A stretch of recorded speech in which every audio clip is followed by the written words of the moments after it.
Hi students, आज हम पढ़ेंगे ड्राइंग्स का कॉन्सेप्ट जो दो पार्ट्स में डिवाइडेड है। पहला ड्राइंग अगेंस्ट प्रॉफिट एंड दूसरा ड्राइंग अगेंस्ट कैपिटल। पहले हम समझेंगे ड्राइंग अगेंस्ट प्रॉफिट। नाम से दिख रहा है ड्राइंग अगेंस्ट प्रॉफिट, मतलब प्रॉफिट शेयर को फर्म से निकालना, वो पैसा निकालना कौन सा, प्रॉफिट शेयर वाला। अभी पार्टनर को प्रॉफिट शेयर में क्या क्या मिलता है, तीन ही चीजें मिलती है। पहला इंटरेस्ट ऑन कैपिटल, दूसरा रेम्यूनरेशन जिसके अंदर दो चीज आ जाती है, सैलरी एंड कमीशन, एंड तीसरा जो डिस्ट्रीब्यूटेबल या डिविजिबल प्रॉफिट का हिस्सा होता है जिसको हम बोलते हैं शेयर इन प्रॉफिट।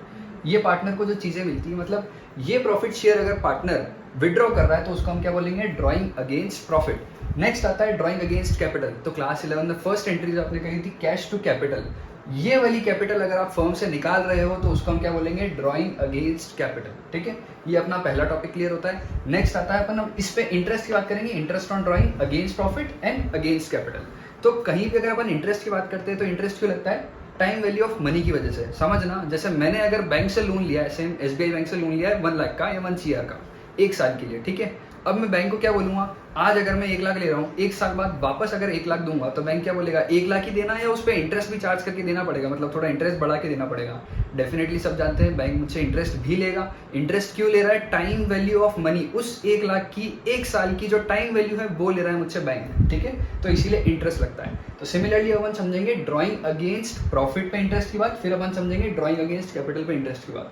पहले अपन समझते हैं अगेंस्ट प्रॉफिट पे। समझना, interest on drawing against profit. अभी प्रॉफिट शेयर में मैंने क्या क्या बताया, पार्टनर को क्या क्या मिलेगा, IOC, remuneration and share in profit. पर अपन ने पिछली वीडियो में डिस्कस किया था अप्रोप्रिएशन वर्सेस चार्ज में। अप्रोप्रिएशन कब दिया जाता है, ये सब पार्टनर को क्या अप्रोप्रिएट होता है। अप्रोप्रिएशन कब मिलेगा, जब प्रॉफिट होगा। प्रॉफिट हो रहा है या नहीं हो रहा है ये कब पता लगेगा, ईयर एंड पे, जब मेरा P&L वगैरह बनेगा। मतलब ये सब जो पेमेंट्स है ये पार्टनर्स को कब मिलने वाले हैं, 31 मार्च, मतलब जब साल खत्म होगा तब ये पार्टनर को पैसा मिलेगा या उसके कैपिटल अकाउंट में क्रेडिट होगा, ठीक है। अब समझना, पार्टनर को किसी भी रीजन से 14 फरवरी को उसको पैसे की जरूरत पड़ गई, 1 लाख रुपए की, उसको किसी को डेट पे लेकर के जाना है और 1 लाख रुपए की पार्टनर को जरूरत पड़ गई। अब पार्टनर बोलता है कि भैया कितने, 14 फरवरी तक 11.5 महीने तो हो गए, खाली 1.5 महीना बचा है। पार्टनर बोलता है कि यार अपना 11.5 महीने में 10.5 महीने में अच्छा खासा धंधा चला है, 1.5 महीने अगर मंदी भी रहती है, कुछ भी नहीं हुआ तो भी मुझे 2 लाख रुपए तो मिलेंगे ही मिलेंगे। इन एनी केस ये मैं क्या कर रहा हूँ, एक्सपेक्ट कर रहा हूँ, ठीक है, एक्सपेक्ट कर रहा हूँ मैं कि 2 लाख मिलेंगे। पर वो बोलता है कि हे फर्म, मुझे 1.5 महीने पहले ही मुझे पैसे की जरूरत पड़ रही है तो 1 लाख रुपए मुझे आज दे दो। अभी वापस फर्म टाइम वैल्यू के हिसाब से क्या बोलेगी, ये 1 लाख रुपए आपको कब मिल रहे थे, 31 मार्च को, आप कब ले रहे हो 14 फरवरी, मतलब 1.5 महीना पहले। तो फर्म क्या कर लेगी, पार्टनर को बोलेगी ठीक है 1 लाख दे तो रहे पर इस पर हम आपसे क्या चार्ज कर लेंगे, इंटरेस्ट। तो ये अपना पहला वाला टॉपिक कंप्लीट होता है। नेक्स्ट आता है interest on drawing against capital, ठीक है। अब अगेंस्ट कैपिटल के लिए बेस्ट एग्जांपल से समझना, जैसे ए ने बी को लोन दिया, ए ने बी को लोन दिया 1 लाख रुपए का 10% की रेट पे। कब दिया, 1 अप्रैल को। पूरे साल का इंटरेस्ट कितना होगा, 1 लाख पे 10%, पूरे 12 मंथ्स का मतलब 10,000 रुपीज। अब मान लो बी ने वापस ए को रीपेमेंट नहीं किया है, बी ने ए को वापस लोन दिया है, कितना दिया है, 50,000 का। पहले अपन ने क्या लिया, ए ने बी को लोन दिया 1 लाख का, फिर अपन क्या ले रहे हैं, बी ने ए को लोन दिया है 50,000 का, पर ये कब दिया है, 1 अक्टूबर को, सेम 10% पे। अब मानो इस पे बी को कितना इंटरेस्ट मिलेगा, ए से 50,000 पे 10% मतलब 5,000 और 6 महीने के लिए मतलब 2,500 रुपए। अब समझो क्या होगा ईयर एंड पे, ए बोलेगा बी को कि भाई पूरे साल भर का 10,000 का ब्याज होता है, मेरे को दे। बी बोलेगा ए को क्या, कि मैंने तुझे 50,000 रुपीज दिए थे तो उसमें मुझे तो 2,500 का ब्याज दे। अब प्रैक्टिकली सोचना, क्या ऐसा होगा कि ए 10,000 रुपए लेगा और वापस 2,500 रुपए देगा, नहीं ना, ऐसा नहीं होगा। नेट में क्या कर लेगा, वो 7,500 रुपए ले लेगा ना।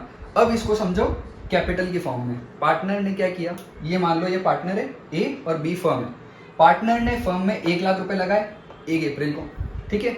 अभी साल भर के लिए ये जो कैपिटल लगाई है, तो जब भी पैसा लगा रहे हैं तो टाइम वैल्यू ऑफ मनी की वजह से इंटरेस्ट लगेगा।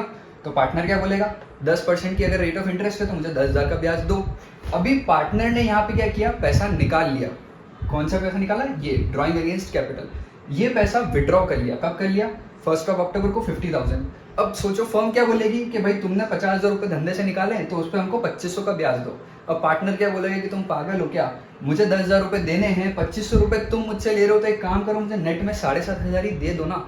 और प्रैक्टिकली ऐसा ही होता है। इसीलिए हम क्या पढ़ते हैं, हमेशा बुक में जो कॉन्सेप्ट मिलेगा इंटरेस्ट ऑन ड्राइंग खाली अगेंस्ट प्रॉफिट का मिलेगा, अगेंस्ट कैपिटल का अपन जो इंटरेस्ट ऑन कैपिटल देते हैं उसी में से माइनस कर लेते हैं। तो ऐसा नहीं है कि इस पे इंटरेस्ट नहीं लगता है, इसी भी लगता है, इंटरेस्ट दोनों पे लगता है, सेम लॉजिक सेम प्रिंसिपल से लगता है। खाली इसको प्रेजेंट अपन अलग से कर देते हैं और इसको इंटरेस्ट ऑन कैपिटल में ही माइनस करके बता देते हैं। तो ये अपना आज का पूरा टॉपिक कंप्लीट होता है, drawing as well as interest on drawings क्यों लगता है। ठीक है, आई होप क्लियर हुआ होगा, नहीं तो आप कमेंट सेक्शन में डाउट्स पूछ सकते हैं। Thank you.